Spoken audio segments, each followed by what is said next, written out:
திரௌபதி முர்முவுடன் முப்படை தளபதிகள் சந்திப்பினை மேற்கொண்டிருக்கிறார்கள். முப்படைகளின் தலைமை தளபதி உபேந்திர திவேதி மற்றும் முப்படைகளின் தளபதிகள் குடியரசுத் தலைவரை சந்தித்துள்ளனர். முக்கிய செய்தியாக நாம் பார்த்து வருகிறோம். டெல்லியில் குடியரசுத் தலைவர் திரௌபதி முர்முவுடன் முப்படை தளபதிகள் சந்திப்பினை மேற்கொண்டுள்ளனர்.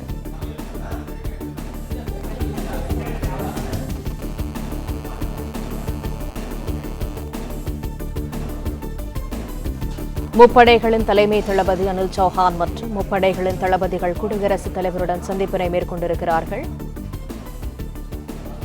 கூடுதல் தகவல்களை தருகிறார் எமது செய்தியாளர் மாணிக்கம். வணக்கம், விவரங்கள் என்ன?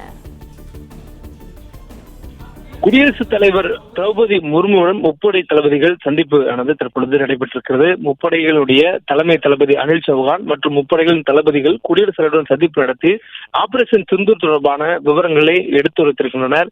ராணுவ தளபதி உபேந்திர திவேதி, விமானப்படை தளபதி ஏபி சிங், கடற்படை தளபதி தினேஷ் கே திரிபாதி குடியரசுடன் சந்திப்பு நடத்தியிருக்கின்றனர். இந்த சந்திப்பில் மிக முக்கியமாக ஆபரேஷன் சிந்தூர் செய்யப்பட்டது, அதற்கு பிறகாக பாகிஸ்தான் நடத்தியிருக்கக்கூடிய தாக்குதலை வெற்றிகரமாக எதிர்கொண்டது, மேலும் பாகிஸ்தானுக்கு தக்க பதிலடிகள் கொடுத்தது உள்ளிட்ட விவகாரங்கள் குறித்து ஏற்கனவே பிரதமர் நரேந்திர மோடி குடியரசுத் தலைவரிடம் அதுக்கான விளக்கங்களையும் விவரங்களையும் எடுத்துரைத்திருக்கிறார். இந்த சூழல்ல தீரமிக்க இந்த செயல்களில் ஈடுபட்டிருக்கூடிய முப்படைகளுடைய தளபதி, முப்படைகளின் தலைமை தளபதியை அழைத்து இன்றைய தினம் குடியரசுத் தலைவர் அவர்கள் அவருடைய வீரத்தையும் தீரத்தையும் பாராட்டியிருப்பதாக தெரிவிக்கப்பட்டிருக்கிறது.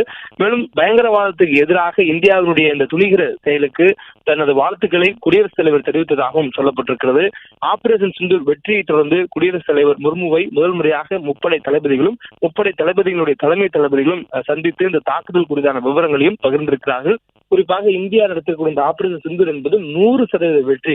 எந்த இலக்கை இந்தியா குறிவைத்து தாக்கியிருக்கிறதோ அந்த இலக்கினுடைய குறி 100% சரியான இடத்தில் தான் அந்த தாக்குதல் நடத்தப்பட்டிருக்கிறது என்பதை ஆதாரப்பூர்வமாக இந்தியா விளக்கியிருக்கிறது. மேலும் அதற்கு தொடர்ச்சியாக பாகிஸ்தான் அதற்கு பதில் தாக்குதல் நடத்தக்கூடிய நேரங்கள்லாம் இந்தியா அதனை எதிர்கொண்டு அந்த தாக்குதலை முறியடித்திருக்கிறது. அதுவும் வெற்றிகரமாக பாகிஸ்தானுடைய நாசகர திட்டங்கள் அனைத்தும் செயலிழக்க வைக்கப்பட்டது மட்டுமில்லாமல் பாகிஸ்தானுடைய முக்கியமான விமானப்படை தளங்களை எல்லாம் இந்தியா குறிவைத்து தாக்குதல் நடத்தியிருந்தது.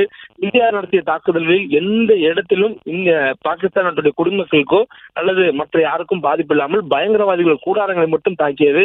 அதனைத் தொடர்ந்து பாகிஸ்தான் நடத்திய தாக்குதலுக்கு பதிலடியாக தான் பாகிஸ்தானுடைய விமானப்படை தளங்களை இந்தியா தாக்கியிருந்தது. இதுபோல் இந்தியா அறத்துடன் போர் புரிந்திருக்கக்கூடியதை இந்த தாக்குதல் நடத்திற்கு பதிலடி கொடுத்திருக்கிறதை இந்திய குடியரசுத் தலைவர் வெகுவாக பாராட்டியிருக்கிறார்.